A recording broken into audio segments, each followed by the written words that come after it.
Hello guys, आज के इस सामान्य हिंदी के वीडियो में आपके लिए बहुत से इंपॉर्टेंट क्वेश्चन लाया हूँ जो कि बहुत ज़्यादा इंपॉर्टेंट है। आप लोग वीडियो को बड़े ही ध्यान से देखिएगा। तो चलिए फिर वीडियो को शुरू करते हैं। पहला सवाल आपका हो जाएगा, संधि के कितने भेद होते हैं। दोस्तों, संधि के टोटल भेद यह होते हैं 3। ऑप्शन नंबर ए जो है आपका बिल्कुल सही जवाब है। चलिए अगला सवाल है, रामचरितमानस की भाषा क्या है। दोस्तों बताइए कि रामचरितमानस की भाषा जो है वह क्या है। तो यह हो जाएगा ऑप्शन नंबर डी, अवधि। जी हाँ दोस्तों, ऑप्शन नंबर डी जो है अवधि आपका बिल्कुल सही जवाब है। चलिए अगला सवाल है, स्वर संधि के कितने भेद होते हैं। दोस्तों स्वर संधि के टोटल भेद यह होते हैं 5। ऑप्शन नंबर सी आपका बिल्कुल सही जवाब है। तो चलिए अगला सवाल है, दिनकर किस रस के कवि माने जाते हैं। दोस्तों दिनकर जो है वह कवि माने जाते हैं वीर रस के। ऑप्शन नंबर सी जो है आपका बिल्कुल सही जवाब है। अगला सवाल है, कौन सा स्वर संधि का उदाहरण है। दोस्तों बताइए कि इनमें से कौन सा है जो कि स्वर संधि का उदाहरण है। तो यह हो जाएगा ऑप्शन नंबर सी, रत्नाकर। जी हाँ दोस्तों, ऑप्शन नंबर सी जो है स्वर संधि का उदाहरण हो जाएगा। चलिए अगला सवाल है, गायक का सही संधि विच्छेद क्या है। देखिए गायक का सही संधि विच्छेद यह हो जाएगा गा धन अक। ऑप्शन नंबर ए जो है आपका बिल्कुल सही जवाब है। तो चलिए अगला सवाल है, तेजो मियाँ का सही संधि विच्छेद क्या है। दोस्तों तेजो मियाँ का सही संधि विच्छेद जो है यह हो जाएगा ऑप्शन नंबर ए, तेज धन ओमिया। ऑप्शन नंबर ए जो है आपका बिल्कुल सही जवाब रहेगा। इस वीडियो को आप लोग लाइक करके चैनल को सब्सक्राइब कर लीजिएगा। हमारे चैनल पर बहुत से हिंदी के क्लासेस जो है वह आने वाले हैं, तो आप लोग चैनल को सब्सक्राइब आप लोग कर लीजिएगा। चलिए क्वेश्चन नंबर 8 है, निम्नलिखित में से द्वंद्व समास किस शब्द में है। बताइए कि इनमें से द्वंद्व समास जो है वह कौन से शब्द में है। तो यह है आपका पाप पुण्य शब्द में द्वंद्व समास। ऑप्शन नंबर ए जो है आपका बिल्कुल सही जवाब है। चलिए अगला सवाल है, द्विगु समास का सही उदाहरण कौन सा है। देखिए द्विगु समास का सही उदाहरण जो है यह हो जाएगा त्रिभुवन। ऑप्शन नंबर डी जो है इस क्वेश्चन का आपका बिल्कुल सही जवाब है। तो चलिए अगला सवाल है, सर्वनाम के कितने प्रकार हैं। दोस्तों सर्वनाम के टोटल प्रकार कितने होते हैं। तो यह होते हैं 6 प्रकार। ऑप्शन नंबर सी इस क्वेश्चन का बिल्कुल सही जवाब है। सर्वनाम के टोटल 6 प्रकार होते हैं। तो चलिए अगला सवाल है, विशेषण के कितने प्रकार हैं। दोस्तों विशेषण के टोटल प्रकार जो है यह 4 होते हैं। ऑप्शन नंबर बी जो है आपका बिल्कुल सही जवाब है। सामान्य हिंदी के बहुत से इंपॉर्टेंट क्वेश्चन है। आप लोग वीडियो को लाइक करके चैनल को सब्सक्राइब कर लीजिएगा।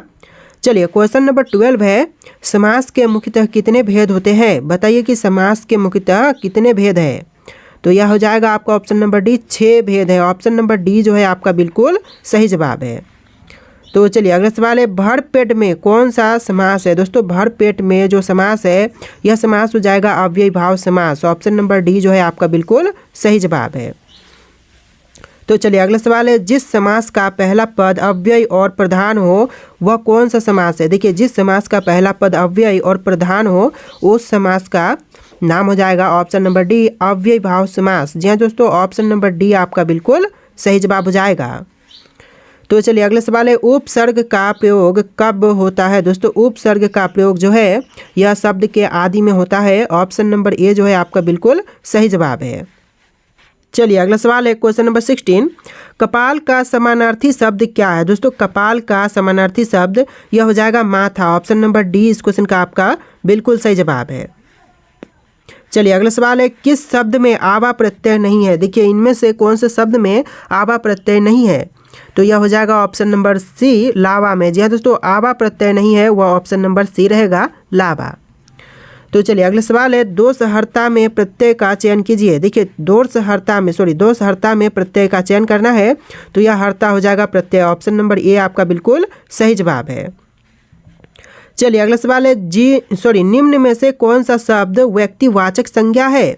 बताइए कि इनमें से कौन सा शब्द है जो कि व्यक्तिवाचक संज्ञा है। तो यह शब्द हो जाएगा दिल्ली में। ऑप्शन नंबर सी में आपका व्यक्तिवाचक संज्ञा है। चलिए अगला सवाल है, वह घर से बाहर गया इस वाक्य में कौन सा कारक है। वह घर से बाहर गया इस वाक्य में जो कारक है यह हो जाएगा करण कारक। ऑप्शन नंबर सी जो है आपका बिल्कुल सही जवाब है। तो चलिए अगला सवाल है, चारपाई पर भाई साहब बैठे हैं इस वाक्य में चारपाई शब्द किस कारक में है। देखिए चारपाई पर भाई साहब बैठे हैं इस वाक्य में चारपाई शब्द जो है वह करण कारक से नहीं, सॉरी दोस्तों करण नहीं होगा, यह हो जाएगा अधिकरण कारक। ऑप्शन नंबर डी आपका बिल्कुल सही जवाब है। चलिए अगला सवाल है, निम्न शब्दों में सदा स्त्रीलिंग वाला शब्द कौन सा है? इन शब्दों में से कौन सा है जो कि सदा स्त्रीलिंग वाला शब्द है? जैसे कि पक्षी, बाज, मकड़ी, गंदा। देखिए आंसर जो है ऑप्शन नंबर ए रहेगा, पक्षी जो कि सदा स्त्रीलिंग वाला शब्द है। ऑप्शन नंबर ए जो है आपका बिल्कुल सही जवाब है। तो चलिए अगला सवाल, पारिजात किसका पर्यायवाची शब्द है? दोस्तों पारिजात जो है वह किसका एक पर्यायवाची शब्द है? तो यह शब्द हो जाएगा मंदार का। ऑप्शन नंबर डी आपका बिल्कुल सही जवाब है। चलिए अगला सवाल, हिंदी में कृत प्रत्ययों की संख्या कितनी है? दोस्तों कृत प्रत्ययों की संख्या जो है वह टोटल 28 है। ऑप्शन नंबर ए जो है इस क्वेश्चन का बिल्कुल सही जवाब है। चलिए अगला सवाल है, नवनीत किसका पर्यायवाची शब्द है? दोस्तों नवनीत जो है वह पर्यायवाची शब्द हो जाएगा घी का। ऑप्शन नंबर ए जो है इस क्वेश्चन का बिल्कुल सही जवाब है। चलिए अगला सवाल है, हिंदी के किस काल को स्वर्ण काल कहते हैं? दोस्तों हिंदी के किस काल को स्वर्ण काल कहा जाता है? तो यह कहते हैं भक्ति काल को स्वर्ण काल। ऑप्शन नंबर बी जो है आपका बिल्कुल सही जवाब है। चलिए आपका अगला सवाल है क्वेश्चन नंबर 27, कामायनी किस प्रकार का ग्रंथ है? दोस्तों कामायनी जो है वह किस प्रकार का एक ग्रंथ है? तो यह ग्रंथ है महाकाव्य का। ऑप्शन नंबर सी महाकाव्य आपका बिल्कुल सही जवाब हो जाएगा। तो चलिए अगला सवाल है, संस्कृति के 4 अध्याय किसकी रचना है? बताइए कि संस्कृति के 4 अध्याय जो है वह किसकी रचना है? तो यह रचना है रामधारी सिंह दिनकर की। ऑप्शन नंबर ए आपका बिल्कुल सही जवाब है। हिंदी के बहुत से महत्वपूर्ण क्वेश्चन हैं। आप लोग इस वीडियो को लाइक करके चैनल को सब्सक्राइब कर लीजिएगा और ऐसे वीडियो हमारे चैनल पर देखने के लिए बेल आइकन प्रेस करके ऑल पर सेट कर लीजिएगा। चलिए क्वेश्चन नंबर 29 है, बहाव शब्द में प्रत्यय कौन सा है? देखिए बहाव शब्द में जो प्रत्यय है उसका चयन करना है।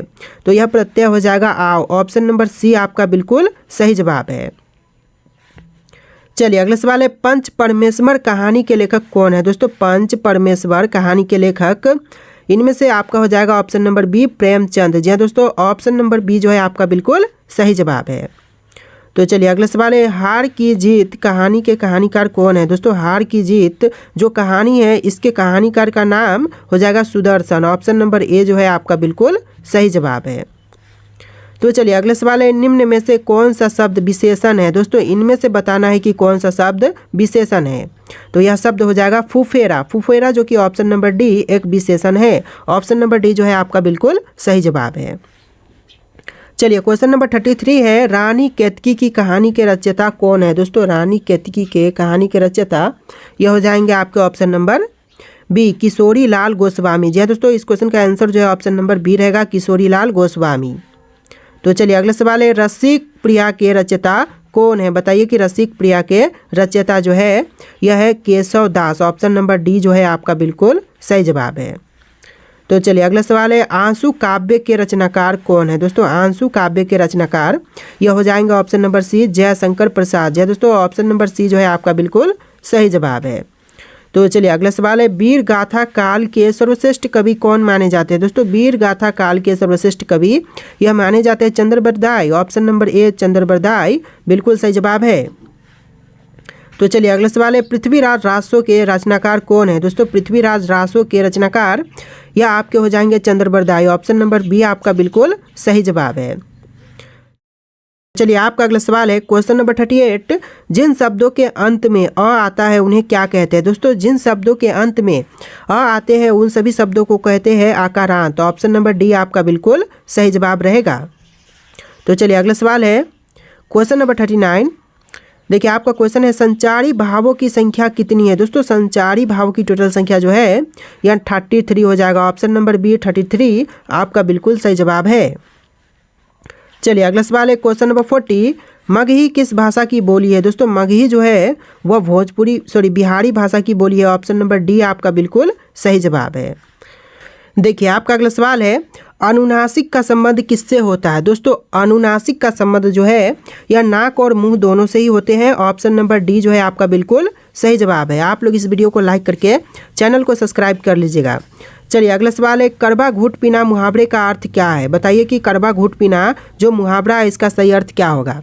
तो देखिए यह अर्थ हो जाएगा चुपचाप अपमान सहना। ऑप्शन नंबर सी आपका बिल्कुल सही जवाब है।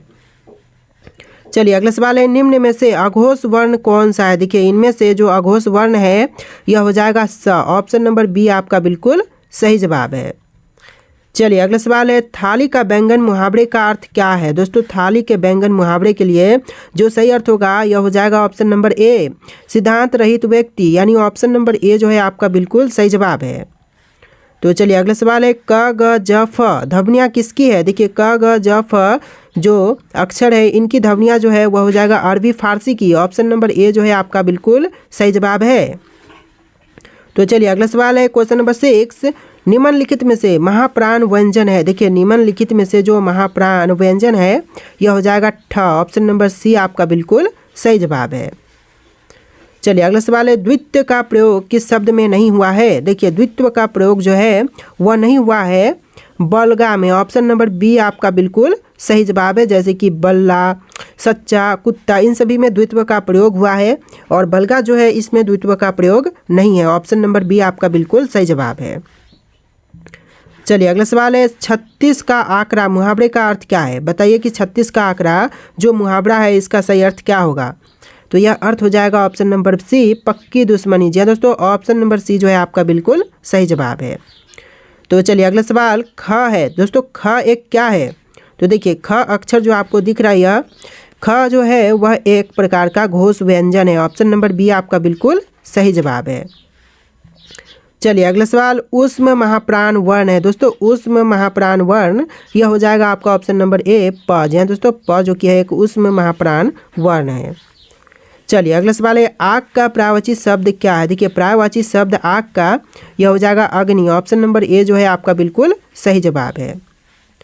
चलिए अगला सवाल है, निम्नलिखित में से किस वर्ण का मूल उच्चारण हिंदी में प्रचलित नहीं है। देखिए इनमें से कौन सा वर्ण है जिसका मूल उच्चारण जो है वह हिंदी में प्रचलित नहीं है। तो यह हो जाएगा ऑप्शन नंबर बी, री, ऑप्शन का बी जो है री आपका बिल्कुल सही जवाब है। चलिए अगला सवाल है, तालव्य व्यंजन है। दोस्तों इनमें से तालव्य व्यंजन यह हो जाएगा च, छ, ज, झ, ऑप्शन नंबर ए जो है आपका बिल्कुल सही जवाब है। अगला सवाल है, कुटिया का विलोम शब्द क्या है। देखिए कुटिया का विलोम शब्द जो है यह ऑप्शन नंबर ए हो जाएगा महल। जी हाँ दोस्तों, कुटिया का महल हो जाएगा विलोम शब्द। तो चलिए अगला सवाल है, निम्न में से कौन से शब्द में र अन्य से भिन्न है। देखिए र जो है वह अन्य से भिन्न है, यह हो जाएगा ऑप्शन नंबर डी, कर्म में, ऑप्शन का डी जो है आपका बिल्कुल सही जवाब है।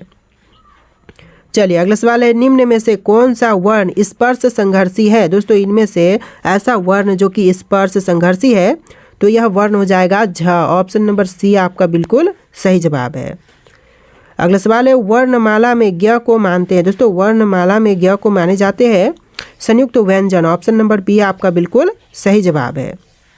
तो चलिए अगला सवाल है, निम्न में से अल्प प्राण ध्वनियों का समूह कौन सा है। देखिए अल्प प्राण ध्वनियों का समूह यह हो जाएगा च, ज, ज, ऑप्शन नंबर ए आपका बिल्कुल सही जवाब है। देखिए अगला सवाल है, निम्न में से महाप्राण वर्ण कौन से है। दोस्तों इनमें से जो महाप्राण वर्ण है यह आपका हो जाएगा ऑप्शन नंबर बी, था। जी दोस्तों, ऑप्शन का बी जो है आपका बिल्कुल सही जवाब है।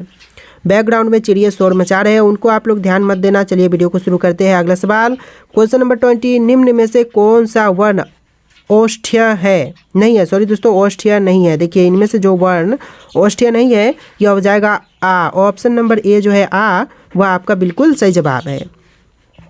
चलिए अगला सवाल है, निम्न में से कौन सा वर्ण घोष है। दोस्तों इनमें से बताना है कि कौन सा वर्ण घोष है। तो यह आपका हो जाएगा ऑप्शन नंबर सी, द। जी दोस्तों, ऑप्शन नंबर सी जो है आपका बिल्कुल सही जवाब है। चलिए अगला सवाल है, निम्न में से ओष्ठ ध्वनि कौन सी है। दोस्तों इनमें से ओष्ठ ध्वनि जो है यह हो जाएगा ऑप्शन नंबर बी, फा। जी दोस्तों, ऑप्शन नंबर बी जो है आपका बिल्कुल सही जवाब है। चलिए अगला सवाल, निम्न में से नवीन विकसित ध्वनियाँ कौन सी है। बताइए कि इनमें से नवीन विकसित ध्वनियाँ जो है वह कौन सी है। तो यह हो जाएगा ऑप्शन नंबर ए, क, ग। जी दोस्तों, ऑप्शन का ए जो है क, ग वह नवीन विकसित ध्वनियाँ है। तो चलिए आपका अगला सवाल है, क्वेश्चन नंबर 25, निम्न में से किसे हिंदी की मानक वर्णमाला में स्थान नहीं दिया गया है। तो यह आपका हो जाएगा ऑप्शन नंबर ए, श्री में। जी दोस्तों, ऑप्शन नंबर ए जो है आपका बिल्कुल सही जवाब है। देखिए आपका अगला सवाल है, क्वेश्चन नंबर 32, स्पर्श व्यंजन कितने होते हैं। दोस्तों स्पर्श व्यंजन की संख्या कितनी है, आपके ऑप्शन यहाँ पर है। आप लोग राइट आंसर जो है कमेंट करना। और आज के इस वीडियो में इतने क्वेश्चन थे, हिंदी के सारे महत्वपूर्ण क्वेश्चन थे। आप लोग इस वीडियो को ध्यान से देख के वीडियो को लाइक करके चैनल को सब्सक्राइब कर लीजिएगा। तो चलिए फिर मिलते हैं एक नए वीडियो में।